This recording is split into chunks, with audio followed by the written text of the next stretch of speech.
Hey y'all, Uncle Jimmy here. When you speak for yourself, you're forced to think for yourself. And when you think for yourself, the sports world looks different. In order to enjoy this podcast and this show, you need to have the courage to look at the world from alternative points of view and not be offended when you disagree. Speak for yourself isn't your Twitter, Facebook, or Instagram feed. SFY tells you what you need to hear and not what you want to hear. So, welcome aboard, buckle up, and enjoy the ride. We start today with the big news out of New York. 2 weeks into the 2019 regular season, and Ben Roethlisberger is done for the year. Drew Brees is out for 6 weeks, and Eli Manning is benched. The Giants announced today they're turning their offense over to the 6th overall pick in the 2019 draft, Daniel Jones. The kid everyone laughed at the Giants for selecting so high.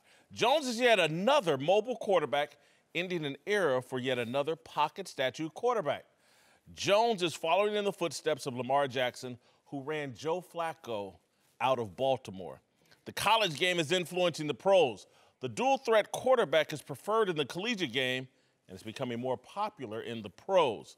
Tom Brady remains the gold standard, and Patrick Mahomes certainly has next, but maybe it's easier to find the next Russell Wilson than it is the next Brady or Mahomes.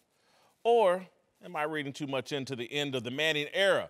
To me, this feels significant. Archie's boys, Peyton and Eli, defined this era of quarterback play as much as Brady did. You won Super Bowls playing the game from the pocket. Roethlisberger, Brees, Brady, Eli, and Peyton played in a combined 19 Super Bowls in the past 18 seasons. They won 13 in that same time period. Right now, Brady is the last one standing from that group.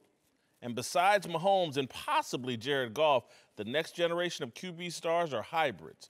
Russell Wilson to Baker Mayfield to Deshaun Watson to Dak Prescott to Carson Wentz to Lamar Jackson. It feels like the league is pivoting to dual-threat quarterbacks. Or maybe the NFL is Sir Martin Frobisher. Frobisher is the 16th century explorer who sailed to the New World and brought back thousands of tons of iron pyrite to England, believing it was gold. Iron pyrite is fool's gold. Given Russell Wilson's sustained success, it's hard to argue the dual-threat quarterback is fool's gold, but maybe it's silver, something less valuable than gold. All right, joining the desk now are Fox Sports college football analyst Reggie Bush and former NFL head coach and longtime NFL assistant Hugh Jackson. Marcellus, yes, sir. Start with you. Is Eli Manning's benching another sign the NFL is moving away from the pocket passer? Absolutely, and I want to highlight another sign because we've seen signs of this progression over the years. If you go back and watch how the NFL has changed its position from the scrambling quarterback to the mobile quarterback to now the 2.0 quarterback. Damn, these quarterbacks just want to be normal. That's the fight for equality, just to be normal, you know? And they always got to have this asterisk by them, this other line column for them. But it's evolved. Now, if you look at the NFL today and what happened to Eli Manning, I always wondered this as a former defender when I used to see guys go out there and want to really focus in on just their throwing abilities and being in the pocket, when as a defender, it was much scarier to see a guy who was a dual threat. So you should see that now mature into even the 1.0 quarterbacks that have had tremendous success are getting phased out. So, yeah, the advancements in thinking, technology, and the position has us going forward. But let's be real, there's still nostalgia from when we were impressionable youngsters out there. These GMs, these coaches hold on to these 1.0s as long as they can. The game's changed. Sooner than later, absolutely, we're going to see all 2.0s. Yeah, yep. And I think this is more of a sign that this is what the new generation of QBs look like because in college football, every QB can scramble. Every QB takes off and runs. Even Tua in Alabama, who I consider to be probably the most pocket passer out of all the quarterbacks, he will take off and run. He will scramble and extend plays with his legs. Trevor Lawrence, who is, the football god to quarterbacks now in college football, he's doing RPOs now, right? He's getting involved in running the football as well. So the first time Daniel Jones takes off and runs, the whole stadium is going to get up and applause. This is something they have never had. They have never had it. And so when he takes off and runs and extends a play with his legs, or they're going to be like, damn, that's kind of nice. Like, this is actually, different. you know what, this is different, right? Exactly. And so we all get old at some point, right? And it's just part of the process. But again, I just think this is what all the generation quarterbacks look like now. You're right. I think this is the new National Football League. You know, when you look at these quarterbacks, I remember back to coming into the league in 2001, and there was Jeff George. You know, and now you're just watching how this progression has happened to where we are today. But I think you got to also look in the college game. The game's changed. Yeah. You know, the college game, these quarterbacks are now running these systems of RPOs and throwing the ball and involving their whole offensive football team. And the National Football League is starting to do some of that. And so when you look around, these guys that are playing, and they're able to not just play in college, they're able to come in first year and be able to play in the National Football League because of those concepts that are now being run in the National Football League. So I think it's just a natural progression that's happening. I'm going to play a little bit of devil's advocate. Sometimes that's my job. I think, Hugh, for the whole group, I think college is having an amazing influence, but I think also the NFL has changed in terms of the lack of patience. Patrick Mahomes is going to be the gold standard at quarterback for the next 15 years. He's going to be a traditional pocket guy that may move around just a little bit to throw the ball. But what has happened in the NFL, the reason why I think we're seeing so many of the 2.0s, as you call it, Marcellus, is nobody develops a quarterback anymore. Nobody does what the Chiefs did with Patrick. You just sit down here and watch Alex Smith. Right. Aaron Rodgers, you just sit here and watch Brett Favre for 2 or 3 years. Teams now want to get that quarterback, particularly a high draft pick, on the field as soon as possible. And the quickest way to do that is to run an offense they're familiar with from the college game. Absolutely. You have to give that guy an opportunity to be successful. And the only way that you can do that is to have some of the concepts that he's dealt with in college come into the pro game. Well, let's talk about that element, but let's also talk about the stigma that came with being a mobile, scrambling 2.0 quarterback. And part of that was leadership in the early years when you were talking about the black quarterback. Let's just not paraphrase everything. And then that turned, and Doug Williams won the Super Bowl, and you started to see that chip away. And then even the great Steve Young wasn't a fully appreciated asset in the beginning because he was a scrambling quarterback. And I remember that analysis. I was like, what are they talking about? The guy could do both. Then it came to Michael Vick, and that's when things changed for the better and a little for the worse. Michael Vick was the first overall pick. Michael Vick had a team buy all into the 2.0 quarterback and construct a roster for him. Michael Vick, being a pioneer, there's a responsibility of being a pioneer because if you don't fully succeed, the door will close behind you. Watch what happened with Michael Vick, balling out of control on the field, played against, good Lord, he was next level. But then the off-the-field issues and more importantly, him not being studious through his own admission made people say, let's pause. What was the effect of that? Start hearing guys like Donovan McNabb. Start hearing guys like even recently Deshaun Watson come out.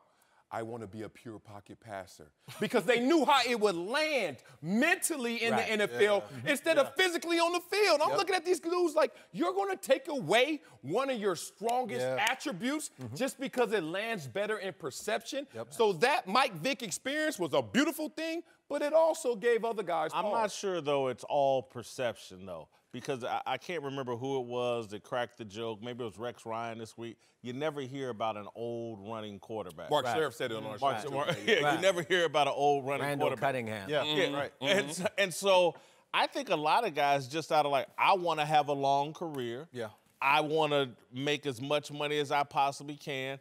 And when 13 of the last 18 Super Bowls have been won by guys that play from the pocket, it's a successful strategy. I got to push back on that real quick.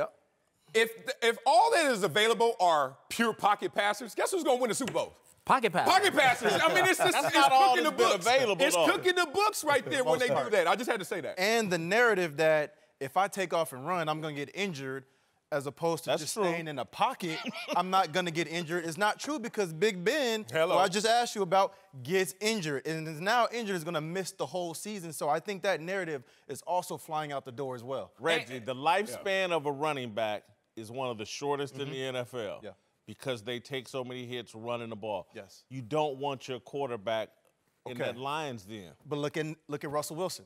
Russell Wilson does a great job taking off and running, and he gets down. He doesn't take hits. That's why Cam Newton is dealing with these injuries, because he's trying to run linebackers over. He's trying to run safeties over. Get down. You cannot survive in the NFL when you're trying to take on people bigger than you or just as big as you. There's only so many hits that your body has. There's only so many. And there's an acumen that comes from being a pure pocket passer, tight windows to throw a guy open, leading, knowing the coverage. There's also acumen to being a 2.0 quarterback, when to get down, when to use the sideline as your friend, and situations like that. Look at today's NFL. As you said, 13 of the last 18 Super Bowls have been won by a pocket passer. You know, 6 of them by one guy, right? We cooking all these books. Here's the thing. Of the 32 starters in the NFL, I have calculated easily 15 2.0 quarterbacks. Look at that list right there. And this is all complexions, all likenesses, all backgrounds. Don't let the paint job fool you. Josh Allen has had 4 games over 95-plus yards rushing, and that's up there in Buffalo. Lamar Jackson, Deshaun Watson, Cam Newton, Baker Mayfield, Russell Wilson, etc. You see the list. And there were 2 guys I left off who were borderline, not because they couldn't, but they just don't elect to. So the point is, we're going to see the Super Bowl winners change. We're going to see the position change. And if you ever go to a Pop Warner game or a high school level game, coaches are now saying, who wants to be receiver? And everyone raised their hand. And then he says, now who can throw out of that? That's the position to play, brother. I just want that list. And again, I'm not dissing any of those guys.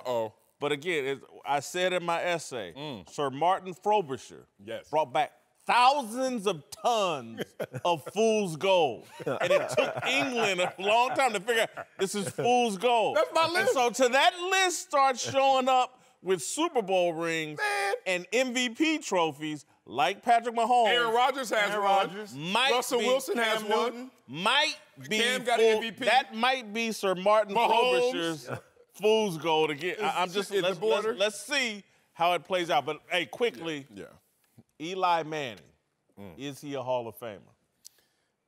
You know my criteria. Are you better than the worst dude in the Hall of Fame? Damn right, Eli is. No, in all respect, you got. That's why I ain't a Hall of Famer. They can use me. I say yes. You're a 2-time Super Bowl MVP. Absolutely. You can't take that away. 500 record. I know where we're going to say all other years, no playoff wins. But 2 times, something your brother didn't even do. Something that, respect to Kurt Warner and his greatness, but Kurt Warner's in the Hall of Fame, and some question the fullness of that body of work. I don't, and I don't with Eli Manning as well. Kurt Warner MVP.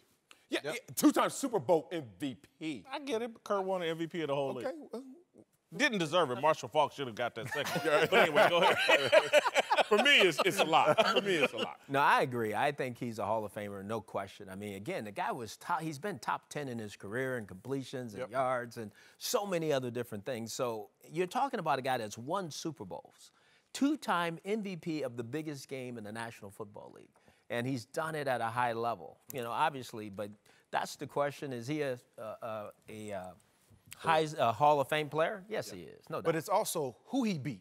Yes. In the Super Bowl. Go ahead. It's Tom Brady. It's the great Patriots. Absolutely. The 16-0 season that they had, when people viewed them as unbeatable, right? It's who he beat. It's perception. So to me, it's not only the MVPs, but it's also who he beat, the Super Bowls, and his brother's Peyton Manning. He got all the perfect recipe to get into the Hall of Fame. And all the pushback on Terrell Owens and Antonio Brown is, what kind of citizen is he?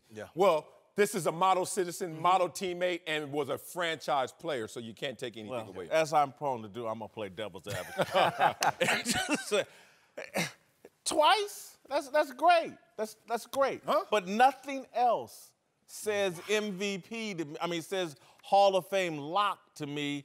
Look, I get he led a team to 2 Super Bowls. He's going to make the Hall of Fame. He's from New York. The standards are so low for New York players that you know, that helps you get into the Hall of Fame tremendously. Look, Joe Namath had a losing record in the regular season. Joe Namath is in the Hall of Fame because he guaranteed that Super Bowl and what that guaranteed meant to the NFL. Get it. Eli, to me, not a first ballot Hall of Fame. Woo! I would put him in the Hall of Fame, perhaps, but first ballot, I just wouldn't do it. I could see not first ballot Hall of Fame. Both of y'all ain't using your eyes if you can see that. Because let me tell you this. Can you watch a Super Bowl highlight reel without it showing multiple Eli Manning plays? And that's the biggest game. Yep. Well, it depends on how you define it. I define one of them as a David Tyree play, but Eli would be mentioned as well. Oh, you think? He threw the ball. Mario Manahan. Like, y'all forgetting these plays? No, the guy is bona fide and he's first ballot. And most important stat of all, second highest paid in NFL history. Come on, man. Get that boy love. Hey, guys. This is Jason Whitlock from Speak for Yourself. Are you ready for what's ahead? You can't always predict the future, but you can game plan for it. Generations of families and businesses have harnessed the power of Pacific to help them reach their unique goals. Whether you need to save enough money to meet your needs, ensure your family is protected, or make sure you don't run out of money, Pacific Life has a variety of financial solutions that can help. Pacific Life counts more than half of the 100 largest U.S. companies as its clients and has been named one of the 2019 world's most ethical companies by the Ethisphere Institute. Protecting what matters most to people for 150 years and counting? That's the power of Pacific. Ask a financial professional about how Pacific Life can help you game plan for the future, or visit pacificlife.com. Whitlock and Wiley, Reggie Bush, and Hugh Jackson are back. Time now for a big story. Let's move to Cam Newton, who has struggled to start the year, looking inaccurate and out of sync with his receivers, en route to an 0-2 record, but we might have just gotten some insight into why. Cam reportedly showed up to practice in a boot today after aggravating a foot injury that he suffered in the preseason. As of now, Cam's status for Sunday's game against the Cardinals is up in the air. Cam said don't blame the foot for his poor performance last week. The coach said don't blame the foot. I'm going to take their advice. I'm not blaming the foot. To me, something's not right with Cam upstairs. He said that after the game. I got to go look myself in the mirror. This foot deal to me smells like a smokescreen. I think that you can attribute all of his issues that we've seen this year to the foot injury. I'm a guy that played with a broken foot the entire season. And, yeah, I would. Quarterback? Huh? No, harder position. I actually needed my feet. It was You just proved my point. No. I ain't done. I ain't done. He don't need his feet. You know it all starts at the ground up. Let me say this. I was just trying to take a shot at quarterbacks, but let me make my point now. This dude felt the pressure coming off of a surgery. This dude also felt the pressure of a franchise that started 6-2 last year, and because of his injury, couldn't win a game going down the stretch. So then you injure yourself in the preseason. Guess what you're thinking? Can't let these guys down like this again. So I think that pressure and the fact that physically the extremities heal slower. Had that foot injury the entire year, didn't practice one game the entire year. They take forever to heal. The blood flow, the circulation is less than. You can go to the podium like I did that entire year. Oh, I'm fine. Never was I fine. And now you're talking about a position where you actually do need your feet, respect to the quarterbacks. That's where their base comes from. That's where you start your fundamentals. So, yeah, I think that this is a simple correlation. The guy has a foot injury. The guy is coming off a shoulder injury. The injuries are undermining his performance. But at the end of the day, and Coach can attest to this, if you are suited up on this football field, we expect you to play as 100%. Yeah. We got to play through broken bones, fractured limbs, torn ligaments. We didn't have to play through all that stuff. And so that's why I hated when Odell came out and was talking about his hip injury. Because, one, you're giving the other team ammunition, right? And at the end of the day, if you're on this football field, I don't care about your hip injury. I want to see you play. I want to see you beat Odell. I want to see you beat Cam Newton, because even some of those missed throws I saw, he was stepping into that throw. His foot looked fine, right? And so if he re-aggravated it, then that's one thing. But if you are still throwing this football, that don't have anything to do with that foot injury. I understand, like, you got to step into it, and maybe it might hurt. Maybe it might hurt a lot. Maybe it might hurt a lot. Oh, thank you, Reggie. It might hurt. I'm not him, though. Maybe it might hurt a lot. I think it does hurt. But it don't hurt that arm, though. Oh, right? And at the end of the day, get him, Coach, please. the arm. Come on, Coach. I think both of you guys have great points. I got great, though. Both of you have great points. Okay. But because if you're out there, you're expected to play. Yes. There's no doubt about that. Right. You need to be at your best, the best version of yourself to help your team win. Now, at that position, playing quarterback, when you don't get a chance to practice because you're injured and you don't get that rhythm and timing of your offense, and you can maybe go one day when you can't go the other 2 days, that's tough. Yep. That's a tough spot to be in. So I do understand that those injuries that he's been dealing with could be a reason why things are not going as well. But at the same time, if you walk out there, Cam, you got to perform. But the expectation of when you cross the white lines is why you go to the podium and lie to everybody. I'm fine, because you know the expectation. But the reality is this. We are just one big chain connection. And if one thing is off, compensation occurs somewhere else, and then you're going to see undermine the production, right? So we can't let our eyeballs deceive us in saying, he looks fine. Right. As soon as he steps on that foot and he can't put 250 on that foot, he can put 212 on that foot. The rest of that is going to be an errant throw. No doubt. And that's what's happening right now. If they were 2-0, would he be in a walking boot today? No, he take the helicopter in, like Antonio Brown or something. Air balloon or something. You know how it goes. We always got a saying in football, winning cures all. Period. And so I'm skeptical. They're playing the Arizona Cardinals. This is a game that on paper maybe they can get away with without Cam Newton. And they could go to their backup Kyle Allen and steal a victory here and give Cam, because to me, I believe it's above the neck, his problems. I think he said it when he got to go look in the mirror. I think they're probably trying to give Cam an excuse and an out to get his head right, to clear his mind. The guy stood up there and basically beat the table and said, don't blame my injuries, and I need to go look at myself in the mirror. He said it all, and now they come out a few days later, or because they played on a Thursday. Yeah, it's been several days later. Now he's in a boot. No, don't do that. Once again, don't say now, because he said it after the game. And they took notice of this after the game. My question is your skepticism he's faking the injury or faking the rehab right now? No, I think that his foot probably does bother him. Oh, yeah. And so he's leaning into that now. Well, not all 250 is leaning. Yeah, he's leaning into that now.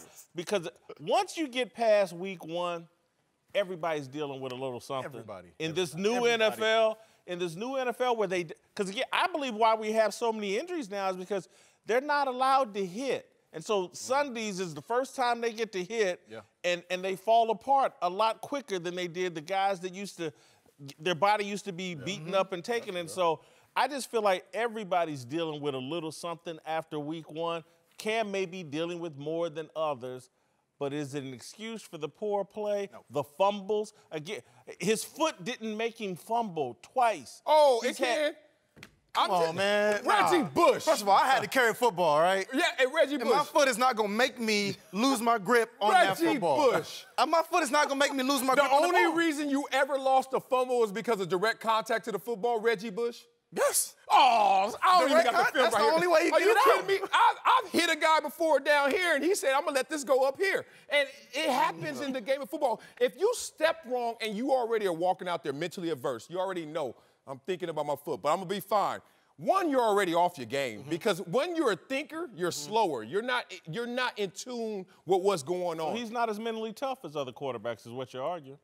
Wow. So let me ask you a question, Coach. What is going on here? If I had a game where I had 3 fumbles and I came to you, I was like, Coach, man, my leg was killing me. I apologize. You got to go. Well, thank you. You got to go. Thank you. You have to Thank go. you. I ain't saying all I'll be that. like, bro, if you don't get up out of here and go do some ball security drills, and go run through that gauntlet. Watch the program again. I ain't talking Look, to y'all. man. Don't do this to Cam Newton, y'all. This is an MVP, man. Y'all talking about toughness now? A former MVP. I ain't say all that. I'm rooting for Everyone's him. a former MVP. You know what he needs to do? Honest to goodness. What? He needs to take that scarf off Oh, his head. I knew it. There we go. And make it a tourniquet on his foot. Man.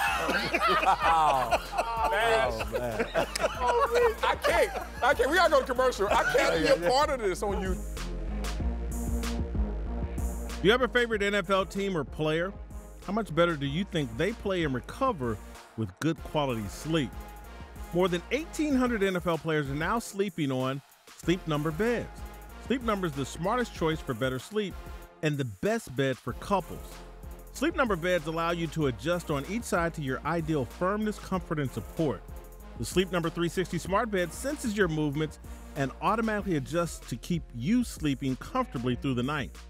With Sleep IQ technology inside the bed, it tracks how you're sleeping so you can know every morning how well you've slept, plus gain insights for your best sleep. Experience the smart, effortless comfort of Sleep Number 360 smart bed. Find your competitive edge with proven quality sleep from $999. Sleep Number is the official sleep and wellness partner of the NFL. You'll only find Sleep Number at one of their 575 Sleep Number stores nationwide.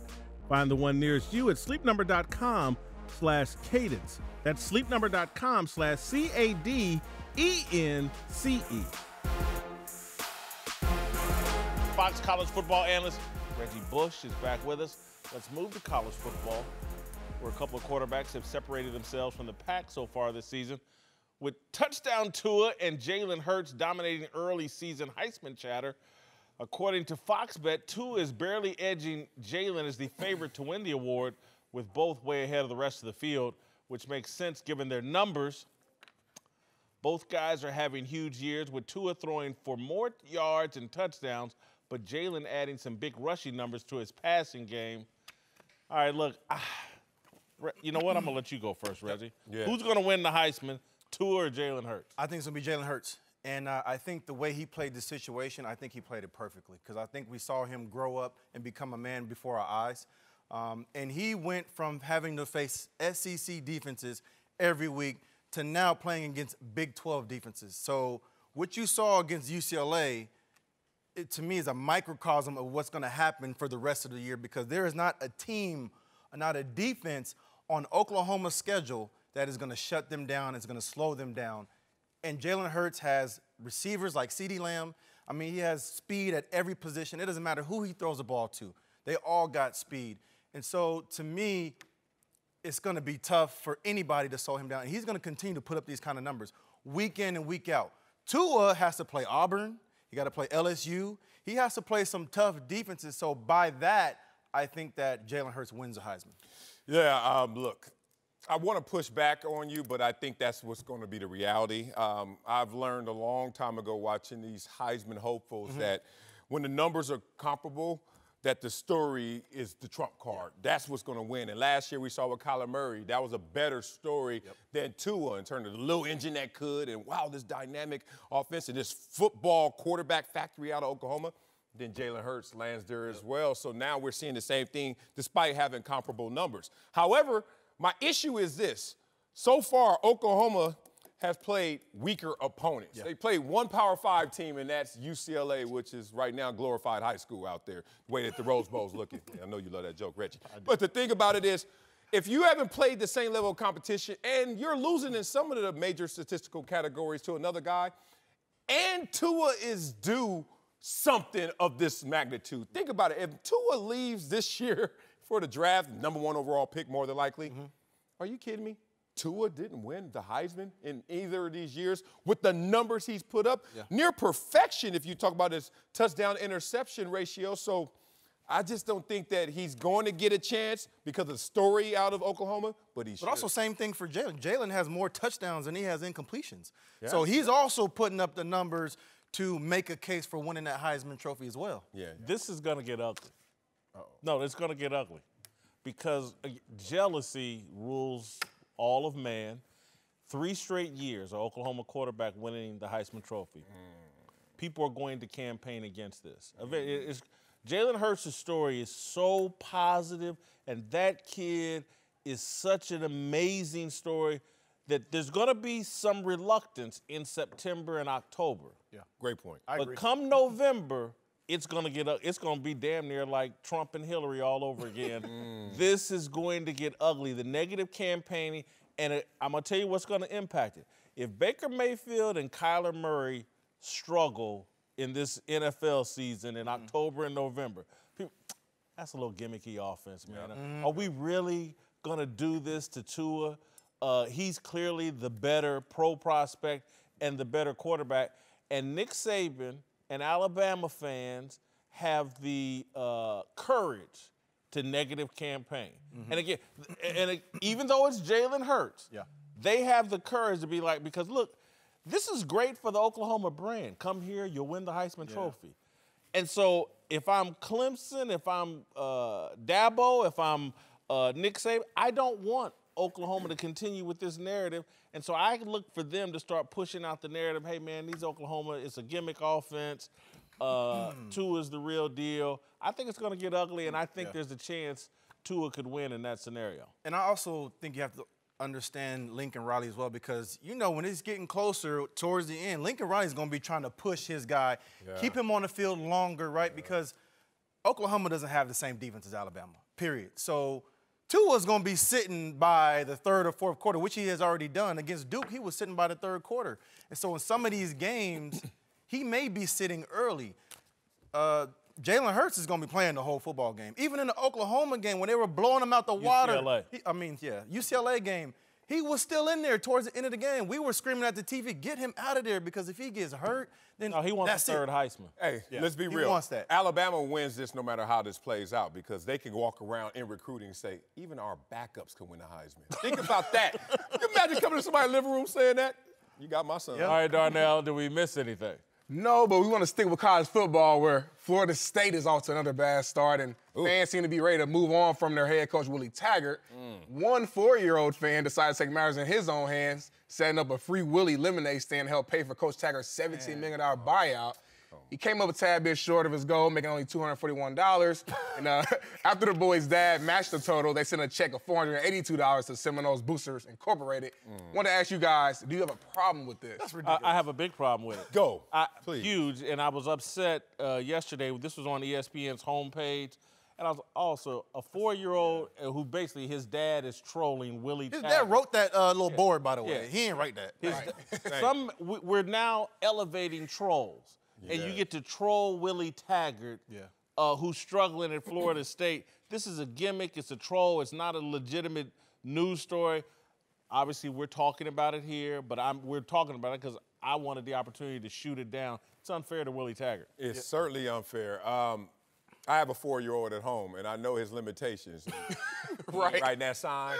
He's not even counting the money. He doesn't even know what we did out there. So, unfortunate. You know, sometimes you just got to step back from the society that you're a part of and shake your head and say, wow, this is what you're using your child for, using him for, for the elevation of your trolling. It's upsetting to me as a father and even a fan of the sport who let's let process play out. We don't know how this is going to work out for Willie Taggart. And like you said, using him, right? He's using his 4-year-old. His 4-year-old don't know Willie Taggart or doesn't know what's going on in this situation with Florida State. My 4-year-old is trying to figure out how to color or what he's going to eat next or what playground we going to. Like, he's not worried about somebody's job who plays. He doesn't even know what football is yet. Getting another man fired is not what a 4-year-old is worried about. Absolutely not. The dad is. And again, I saw this on the homepage elevated at ESPN, and I was like, man, come on. Willie Taggart deserves better than this, and we shouldn't be elevating the troll. Reggie Bush is back. We're joined now by Greg Jennings. Time now for Darnell's question of the day. Darnell, take it away. Yes, sir. Let's move to everyone's favorite basketball family, the Balls, who are making some waves after the latest episode of their Facebook show, Ball in the Family. Social media lit up after this clip of Lavar was being pretty disrespectful to Lonzo. Check this out. Triple B is always going to be the name, on the fact that it also stands for the 3 Ball brothers. I'm not changing that at all. What's your opinion on that, Jordan? I don't give a about his opinion. I just want to hear. But no, listen to me, son. When I come up with a name and then somebody tell me to change it, that's like me telling me to change your name. That's like people saying, oh, hey, change Lonzo's name to Alfonso on the fact that he's been damaged goods for the last 2 years. Why is it messed up? Because one person did something bad? He was the main person. He wasn't the main person. He ran everything. Dang, he didn't run everything. All right, guys, do you think this was real or was this just a publicity stunt? I'm going to say this. I wanted this question done because I wanted to hear from 3 fathers. So I want to hear you fathers address this. I don't think this was a publicity stunt. I can understand some people pushing back at that, but first, what publicity stunt would you run where your leading endorser and basically the face of the brand is hypercritical. He is the brand. Well, no, I wouldn't say that because LaMelo's coming, and he's going to be a first-rounder as well, and he's one of the Bs. So let's just be respectful of whatever the triple B means to you. But there are 3 Bs, and 2 of those 3 Bs will be in the NBA going forward. So he's the lead of the brand, but he's not all of the brand. Let's be real. Lavar, whatever you want to call him, is a face of this brand. When you see him, you connect it to the brand as well. Yep. That said, as a father, let me speak as a father, this was riveting. The balancing act of identity and territory in terms of who I am as your son, but who I am as my own man. And I go back to the moments when I was a kid, and I used to ride my bikes, and I ride that Huffy till I fell off it 1,000 times, and to the white meat. And this is what this all looks like to me in terms of being a parent. You go in a house, there's 2 medicines for you. One day it's alcohol, and one day it's hydrogen peroxide. We've all been there. We all know we'd rather hydrogen peroxide. Yep. But sometimes, even though the alcohol hurts more, it gets the job done just as well. This was a moment of alcohol on the wound. Yep. If your dad can't tell you what's the reality, which is you are damaged goods. You are number 2 overall pick that already got traded, bruh. You are injury prone. You haven't got your shot right. So the world can say it, and it's supposed to be okay, and your daddy can't give it to you in pure alcohol dose, and you accept it. So to me, I'm not going to side on which one was right, but I did respect that moment of them kind of going back and forth to establish who they were. Interesting take. I agree with you. This was not a public stunt. If you look at Lonzo's posture, he is even looking like, I really want to say more, but you my dad. Yeah. Like, he's not approaching it from a business perspective where the dad, Lavar, he's strictly business. Like, to your point, I'm giving you alcohol, so I'm going to tell you exactly why this brand can work and will work, but it's not because of you. And when Lonzo saying, Dad, you've pretty much trying to make this thing work, but the face of it or the person who was facilitating it is gone, and he wants others to have an opinion, the dad is like, no, I don't need anybody else's opinion. I need you to be on board and you to lock it in. But Lonzo looking like Daddy, Another interesting take. I disagree. I disagree because if my dad ever said to me on national TV, you are damaged goods, we would not be speaking. We would not have a relationship because at the end of the day, that is his seed. That's his son. You were tearing him down in front of the whole world to see, right? When you go home, that's supposed to be a safe place for your kids. You're supposed to be able to go there, talk to your parents about whatever it is. Yes, they give it to you real, but on national TV like this, in front of the whole world, to me, you're tearing him down even further from whatever damaged goods you are calling him. So you think this was a publicity stunt? No, I don't think it's publicity stunt. I just think that he was out of pocket for saying that to his son. Why is he out of pocket? The home is supposed to be a safe place, but even as important, a protected place. Guess what? I'm going to tell you exactly what's going on outside this world, as his frustration wasn't in this moment. His frustration was you trying to abort the mission that I started before you even got here. Has that mission worked? Yeah, oh yeah. 2 of them 3 kids are No. We're talking about Big Baller Brand. The Big Baller Brand worked. It's been a failure, Marcel. Hold on. Okay, I'm going to give you some other failures. Walt Disney, has that worked? 7 times going bankrupt. Steve Jobs with Apple and failing first. I'm just saying, y'all want to. I love how we use the end game over there and the beginning game over here. I'm with you. That's why I'm saying. I'm just asking. He's saying, Lonzo, you're the reason. Because No. he is. No, I get, yeah, he's blaming his son, but the reality is, look, man, this guy's a father and a personal trainer. He is not the head of a major shoe brand. That's been a failure. And Lonzo realizes it and is appropriately as a grown man, and to me, he's the only legitimate thing about Big Baller Brand saying, enough is enough. You done brought in some friend of yours who bilked us for $1.5 million. That wasn't your $1.5 million from personal training. That was me from playing basketball. Right. Enough is enough. Lonzo, and for this, again, y'all, I don't see a businessman. I hear someone's ego who's run amok. Yes, and he's trying to vicariously live through his kids. He is, but that's why I'm saying it's all about Lonzo. And Lonzo has no say because he is still approaching it as, you're my dad. You're not my business manager or my business partner. You look at his posture and he's like, okay, you got it, Dad. That's what he's looking like. If that was anybody else saying that, he would be like, you're fired, you're done. Why is he saying you got it? That's not a you got it like, okay, that's the got it like, man, whatever. It is.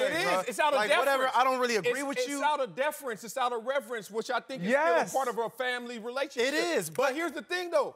He's questioning the commitment to this brand that helped build who you are. Let's be real. When Lonzo was in high school at Chino Hills, first of all, have y'all ever been to Chino Hills? I have. Chino Hills is far as hell from South Central LA.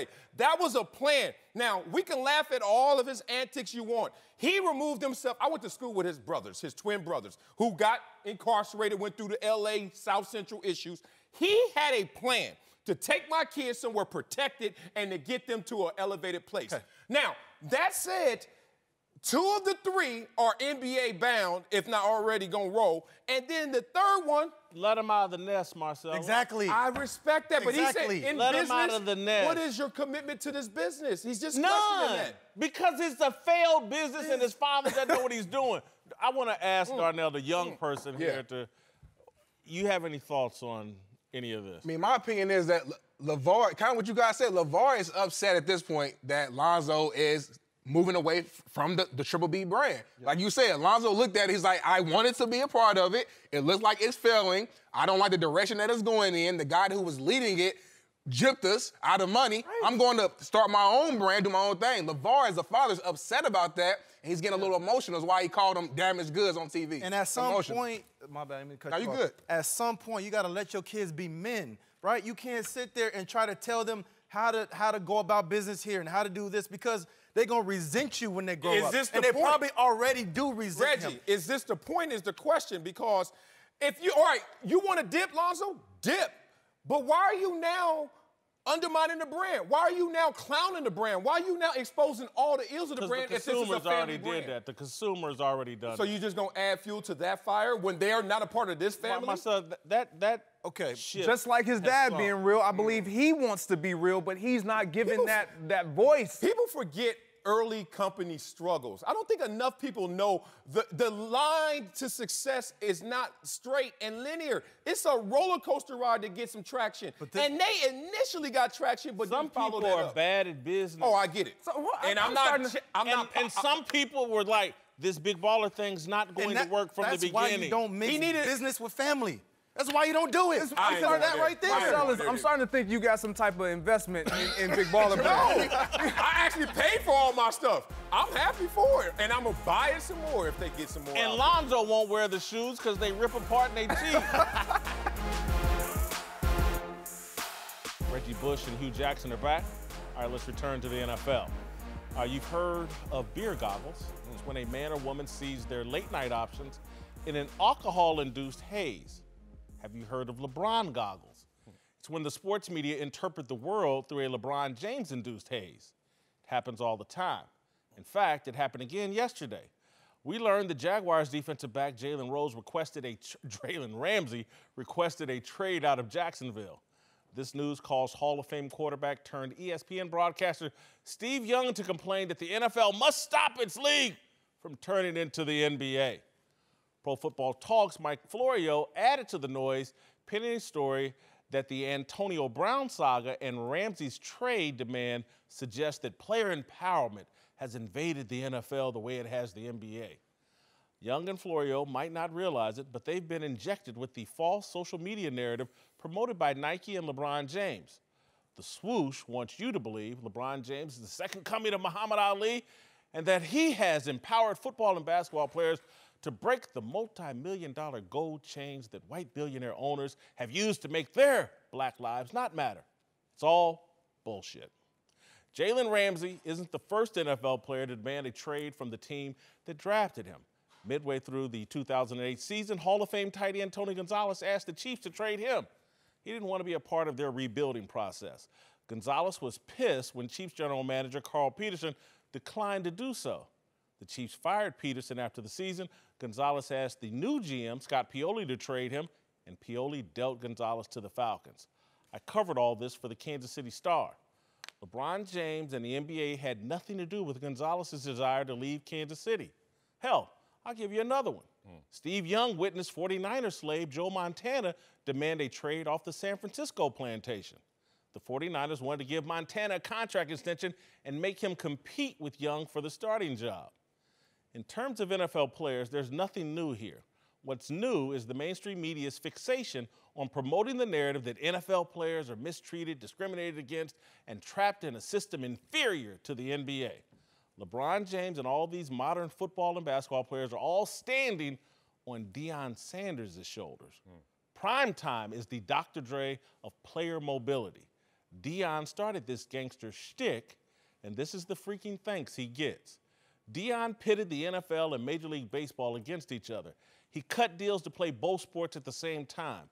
Deion played for the Yankees and the Cowboys. He played in the World Series for the Braves. He played in the Super Bowl for the 49ers and the Cowboys. At the height of his power and at the age of 28, Deion and his agent, Eugene Parker, held the Deion Sweepstakes. The Deion Sweepstakes was a successful version of the decision long before anyone had even heard of LeBron James. For the whole summer of 1995, Deion jetted across the country dangling his services in front of what felt like half the NFL. Steve Young and Troy Aikman promised to restructure their contracts so the 49ers and Cowboys could get Deion to commit to a long-term contract. Deion signed with the Cowboys in week 2. Jerry Jones gave Sanders a deal that made him the highest-paid defensive player in the league. Jalen Ramsey showed up to training camp in the back of a Brinks truck. He wants to play man-to-man against the top receivers because he wants to be prime time. He's not thinking about LeBron James or the NBA. If you take off the LeBron goggles social media and Nike have placed on you, it's rather easy to see what's going on here. NFL players are utilizing the freedom and power they won in 1993 when free agency began. All right, guys, Marcel, let's get us started. Yeah.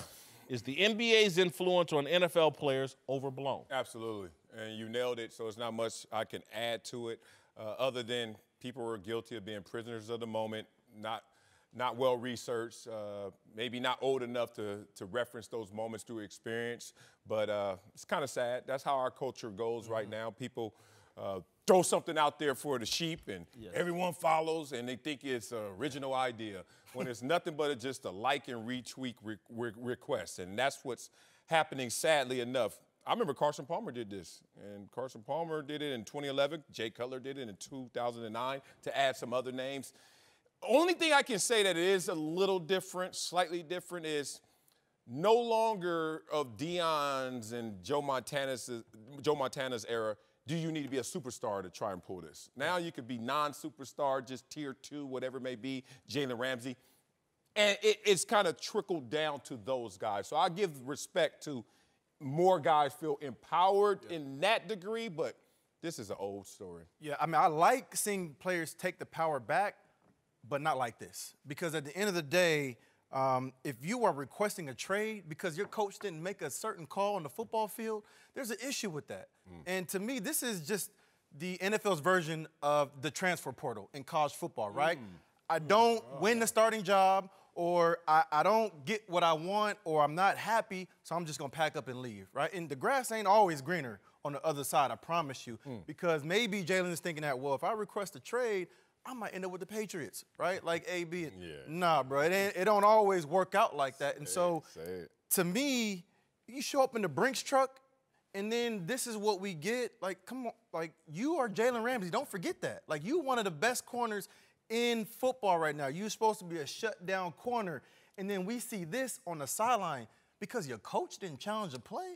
Like, I got an issue with that. Before you go, Hugh, I do want to say one thing. Jalen Ramsey's made it clear he and his agent did not leak this. They wanted to keep this private. So clearly this is coming from Jacksonville in his mind, and Jalen Ramsey has been quite adamant he's going to show up this Thursday and ball out for the Jacksonville Jaguars. And he is. He's a tremendous football player. But it's really interesting because I think there's a lot of players that want to be traded that make comments that never come out. Yeah. You know, you never hear about it. I think that this day and age of social media and the things that all of a sudden goes from point A to point Z that fast, here it goes. You know, it's a time in the past the players say, I want to be traded. You might have heard about it too much from then. You know, now it's sight of the moment. Here it comes. We talk about it, and we have to deal with it. But again, there are more of those situations happening this year. There's more of this talk of guys saying, I want to be moved, or I don't want to play here. I don't want to be in this environment. When you look at the Miami Dolphins, there's so many guys going off that team, you know, all of a sudden. So I think that's affecting everything, too. You see a lot of players being moved for draft picks. You see a lot of players being moved because they want to be someplace else. We are going to have to deal with this a little bit. Oh, so you think this is an issue the league is going to have to address and deal with? I do. I do. I totally do, because there's been, I just get a feeling that there's been more of that this season than there's ever been. And it's been really publicized, too, on the biggest stage, right? Like, AB was the biggest one, but at the same time, listen, what happened to the old days was like, if you didn't win the spot or if things are not going well, like, you still got to show up to work, right? And so Jalen I'm not Ramsey's saying gonna do that. Yeah, I'm saying he's gonna do that, but there's been other guys who have not wanted to do that, and so I think that is getting passed along to other guys where they feel like I can, just because I don't want to be here, I'm going to pack up and leave. You know, it's just, our NFL has always protected the shield. That's been its #1 priority. We all respect that. Yes. And its greatest enforcer has been non-guaranteed contracts. And it's interesting, the closer players get to guaranteed contracts, the more empowered they feel, because basically, let's be real about it. You love the game, but you love that dough, and that's what you're going to take away from it. I remember sitting there in Jacksonville's meeting room, and our coach put up the shield, and he drew a shield maybe 3 inches high, and then he grabbed his backup lineman, 6'6", 330, and put him right next to it. We were all cutting up. We weren't being disciplined. We weren't playing up to potential. And coach said, I want y'all to tell me which one is bigger up there. This little 3-inch shield and this 6'6" offensive lineman. He said, it's the shield, and don't you ever forget it. If y'all don't get in line, guess what? That's what we're going to protect. That's what's more important. That's what was here before you, going to be here after you. If you hear that same message right now, there is a player or two saying, you sure? You sure that shield's bigger than me now? And I think in part, like you always say, social media has these guys full of some gas. The contract is looking a little different, closer to that guaranteed amount. So it feels different, but like I said before, it's the age-old issue. Do you believe Hugh's perspective that there are more guys wanting to be traded than back during your era? Because my thought would be there's always 15 guys on the team that would be like, man, I wouldn't mind playing here or there in my hometown or for this team or that team. I play with a Hall of Famer who, I say it daily, but at least every week would tell me, man, if you ever could move and get up out of here, get up out of here. I'm trying every single week. And I'm like, you killing the game. And you talking about you trying to get up out of here? The point of that being, I've seen it all throughout my career and post-career. Guys are always, I mean, I wanted to transfer from Columbia to go back to Cal Berkeley just because I wanted the grass is greener. Like, this is nothing new except. We would have took you if I was there. You would have. He's like, he talked too much. I don't want that dude on my team. But yeah, it's an age-old problem. I don't see the NFL legislating this because it really kind of undercuts what they're trying to do in terms of the game is growing, player salaries are growing. How do you legislate this when you're really empowering these guys through salary? I think that, I mean, one of the main reasons I brought this up is because I get so tired of football players not celebrating other football players. And so I look at Deion Sanders as a legend, the ultimate legend. And so when I look at Jalen Ramsey, I don't have to speculate about who he's trying to be. He wants to be Deion. He's basically stated it. And all of his actions scream, I want to be Deion. But somehow the media go, oh, he wants to be LeBron James. And Marcellus, I think you're exactly right. As the contracts get fatter and fatter and more guaranteed money, and look, Julio Jones has a different personality, so he'll never be a problem. But when you give a dude $64 or $66 million on signing day, you're giving him a lot of power. Well, you know why the media keeps playing this same song? E40 talks about this. He's been in the rap game 30-plus years. And never's in a conversation of GOAT status, even though his longevity should put him somewhere in that conversation. And he says, people always ask him, well, how do you stay alive? How do you still stay relevant 30 years later? He's like, a lot of these kids weren't even born when I put out my first song. Guess what? I put it out again, the first time they ever heard it. And I just keep rinsing and repeating that. A lot of these journalists, they ain't get they due, man. And now they just putting out stories that is old as hell to us, but new to these youngsters and misleading them to make them think like they actually birthed a new idea. Deion did this, Montana did this, and we could go countless others, just regurgitation. Greg Jennings back with us. Let's move to Baltimore, where Lamar Jackson has looked like a new man the first 2 weeks of this NFL season. Leading the league in passer rating, Sunday he'll face off against another young gun, the ultimate young gun, Patrick Mahomes. But Lamar seems to have some extra motivation this year, telling reporters he's been not bad for a running back and tweeting negativity is just a little boost after his Week 2 win over the Arizona Cardinals. I believe that all the criticism and skepticism of Lamar Jackson has actually been great for him, and he has used it as motivation. Don't know if it's going to help him this Sunday against Patrick Mahomes. Hello. But I look at even a Dak Prescott and what he's done. Criticism, I think, a lot of times is the fuel that athletes need to go to that next level. I think you're wrong. I think that a lot of people want to take some form of credit. Yes, I do. Yeah, I'm about to say some form of like responsibility for this success, or certainly sometimes you get ahead of it to anticipate the decline, and then you say my criticism's warranted. This is a guy who was internally motivated. It comes from in here. It does not come from out here. You know why? He's already won a damn Heisman. He won a Heisman. He had video game numbers in high school. This guy became Lamar Jackson before any of this criticism, and a lot of the criticism was misplaced. The guy's won 8 of 10 ball games, was in the playoffs with a doomed Baltimore Ravens team, and now the criticism has got to him. It's amazing that this offseason, as soon as it ended, he said, I'm going down to Florida, and I'm training, and I'm coming back better. But the critics want to say that we're the reason, but now all he's doing is saying, I'm reminding you guys who I am, who Lamar Jackson is. So I'm not taking credit for this. Do you think Lamar agrees with you, or do you think there's nothing to his tweet that negativity is a little boost? I think that you got to separate reason from reminder. I can do something that everyone thinks I couldn't, leave the NFL and host a show one day, and I could just tweet out something, he who laughs last. But y'all ain't the reason I'm here. The reason I'm here is because I put in a lot of work. I stay on Google. I did my research. I'm watching the games. I just think this is one of those moments you remind people, but let them know they're not the reason. Yeah, I'm with Jason on this one. I think this has been a little bit of a boost. And you got to understand what criticism really is to guys like Lamar Jackson. It's a little boost, but it's not what fuels me. It's not everything. It's not the totality. Yes, has he been special? Of course. But when you have constructive criticism and you are a good player that needs to take that next level to be great, you are listening to what everyone is saying, but you already know it's true. You know what to pick out of it. So for even myself, when I talked about Lamar Jackson, I said, well, he has to show that he can be accurate. Now, I don't care who he's been accurate against. Whatever the two teams were, he's proven that he's taken that step and those strides to do those things. So has he paid attention to it? Yes. Just like a great educator, a great parent, a great coach, they're going to critique you constructively. And if they can't do that, then there is no room for growth if you can't receive that. The runway of my growth is not paved by you critics. One, I would think that his growth maybe is attributed to Greg Roman, a new offensive coordinator who got Kaepernick right first iteration.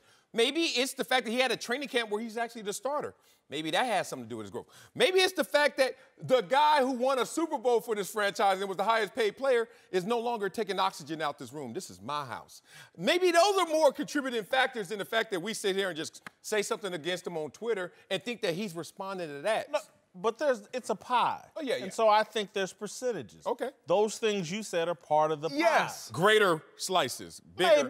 Maybe. I'm going to tell you why I'm this way, Marcellus, is because, just being quite honest, my whole career has been fueled by criticism. People say, oh, my God, how do you read your Twitter mentions? It's like, that's my vegetables. That Twitter career, people, oh, my God, people are so negative. I know, it's great vegetables because it literally has fueled my entire career since 1990 is people not thinking I can do it and people putting their names on thinking I couldn't do it. Love it. It literally, I wake up every day thinking of my critics. Like, I can't wait to prove them wrong today. Again, and I'm built funny, different, think different, whatever. Yeah. And I just think Lamar Jackson seems to have a little of that in him too. Shoot, he said it. He said a little negativity is just a little fuel boost. Like, he's saying it. Like, I listen to what people saying. It's not the determining factor. Yeah. And what you're saying, yes, does it carry weight? Of course. But anytime a player has the ability that he has, you have to be able to identify areas where I can improve. I heard you say it, Jason. He can't take these hits. As a running quarterback, he has to learn how to get down. Has he been doing that? Yes. Yeah. So he's listening, but he also already understood, I have to do this. It's not just because they said I need to do it. Yeah, they're saying it because they're identifying what I know I haven't been able to do. Do I know I need to do it? Yes.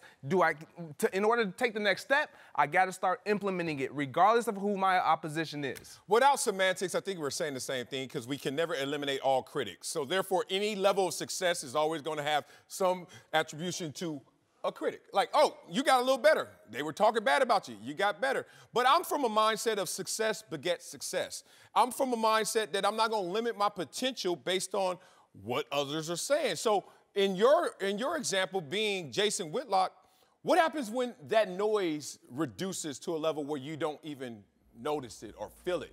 There's still a climb. You'll create it? No, I will. I really will. Okay. I'll just like Michael Jordan made up stories and lies and things. I don't have to do it. I can just go to my Twitter feed every day. That's right. Uncle Jimmy's here. All right, to help us talk about our approval rating for Eli Manning. But big dummy today. Very easy today. Yeah, very easy today. I don't agree with you too many times, nephew. You and your critics. You sure right about this one. Marcellus, you got to get this heat, man. What's up? You sit up here and try to defend Cam for having a hangnail. Talking about that's a good reason to fumble 3 times if you got a hangnail. You ever had a paper cut hangnail, my brother? It didn't make me fumble or wreck a car. I still got other obligations. Man, it's or wear a headscarf. All right, let's talk Eli Manning, who was benched today by the Giants in favor of rookie Daniel Jones. The move was all but assures that Eli's 15-plus year run as the Giants quarterback is over. Marcellus, should Eli demand a trade out of New York? Trade? Hell no. Better put some respect on Eli's name. Stay still, Eli. You're a brand in New York. But you got 4 kids under the age of 8. You're 38 years old. You've built a legacy. Stay still. Cash in on your name and your game. Where else would you go? All right, Uncle Jimmy, should Eli demand a trade out of New York? Who give a damn how many kids he got under 8? I got 8 kids under 8. That ain't no business or nothing. Hell yeah, he need to demand a trade. Immediately. in an expeditious type manner. And I mean this seriously. Oh, Lord. Hey, man, you need to walk into John Moore's office, look at him dead square in his eyes. Look at him like this. With those on. Look at him like this. Don't go in there with that old goofy-ass look you be having. Ain't nobody gonna take you seriously, okay? Walk in there and tell them everything I done for the Giants, demand a trade. You demand that Daniel Jones be traded immediately. Now, y'all sitting up there laughing. Yes. Y'all laughing. Hey, I tell you what, how'd that work out for Tom Brady? Who won the Super Bowl last year? Ooh. Hey, he ran Jimmy G's ass up out of town, and how did he reward Robert Kraft? With a Super Bowl. And Drew Bledsoe. Hey, bro, I'm just telling y'all, Uncle Jimmy like what God like, and that ain't nothing but the truth. See, I went through the same mess with Maydessa and my 4th ex-wife, Keita. See, Keita came in, she was new, but she came in creating a disruption in the bedroom. I mean, the locker room. You know, so just based off them actions alone, she had to go. You know, and Maydessa could force a trade like that because she had time and grade. Time and what? Look at time and grade. Merciless, I know you and my nephew, y'all don't know nothing about that. See, because y'all ain't out here amongst the young people. Y'all ain't out here grinding amongst the common folk like Uncle Jimmy. Oh, you are Time and grade. What is time and grade? Yeah, what you talking about, Willie? See, she just had seniority. Oh. Or as she used to say, she had that WHIP. Weight has its privileges. So in other words, she just didn't like Keita. We privileged. And when you got that type of disruption going on, somebody got to go. And I had to admit it after I evaluated it. You know, Keita did kind of have a butterface. We liked everything about her but her face.